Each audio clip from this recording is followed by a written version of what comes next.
ஆடுற மாட்டை ஆடித்தான் கறக்கணும், பாடுற மாட்டை பாடித்தான் கறக்கணும். ஜாக், என்ன சொல்ல வர? எனக்கு கீழே வேலை பார்க்குற மாலுமிகளா முட்டா பசங்களாக இருந்தா என்ன பண்ண முடியும்? ஆமாம், இவன் பெரிய அறிவாளி. நீ சொன்னாலும் சொல்லாட்டியும் நான் பெரிய அறிவாளி தான் கேப்ஸ்.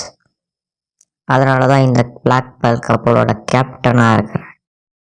சரி, பொடி கட்சி பேசாம விஷயத்தை சொல் ஜாக். ஏ கேப்ஸ், இங்கே பாரு. என்னோட காம்பஸ் ஒரு திசையை தெளிவாக காட்டுது பாரு. சரியா போச்சு. காம்பாஸ்னால் ஒரு திசையை காட்டத்தானே செய்யும். இதை பற்றியெல்லாம் பேசுறதுக்கு மூளை வேணும் கேப்ஸ். இதை உன்கிட்ட சொன்னது ஏன் தப்பு தான். கப்பலை வடக்கு திசை நோக்கி செலுத்து. கப்பலை வடக்கு திசை நோக்கி செலுத்துங்க.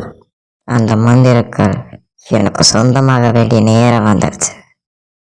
ஹலோ கேப்டன் பிளாக், வால்டரும் அவங்க கூட்டாளிகளும் மியூசியத்துக்கு போகிறாங்க. நான் அவங்க பின்னாடியே போகிறேன்.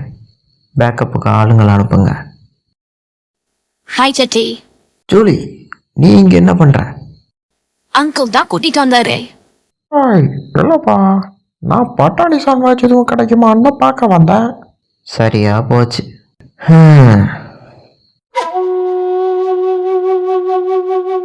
டேய் ராஜேஷ், இவளையும் இந்த குரங்கையும் கட்டி டிக்கில போடுறான். பாஸ், உள்ளே இப்படி போறது? இப்போ வேண்டாம், நைட்டு பார்த்துக்கலாம்.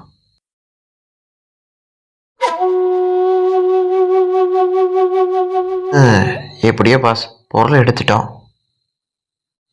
டேய் விடுங்கடா. என்ன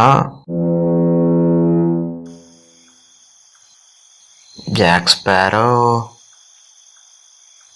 கேப்டன் ஜாக் ஸ்பேரோன்னு சொல்லு. வால்டர், எனக்கு அந்த மந்திரக்கல் வேணும். எடுத்துகிட்டு போகிறதுக்கா நாங்கள் எடுத்து வந்தோமா? டாய் மண்ட பசங்களா, மந்திரக்கல் எங்களோடதா, அதை கொடுங்கடா. அங்கிள், மந்திரக்கல் மியூசியத்துக்கு சொந்தமானது. கேவ்ஸ், இவங்க ரொம்ப பேசுகிறானுங்க.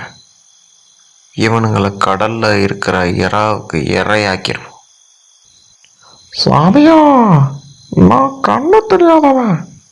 உங்ககிட்ட காசு பணம் எதுவும் இருந்தால் தர்மம் போடுங்க சாமியா. எல்லாரும் இழுத்துட்டு வாங்க.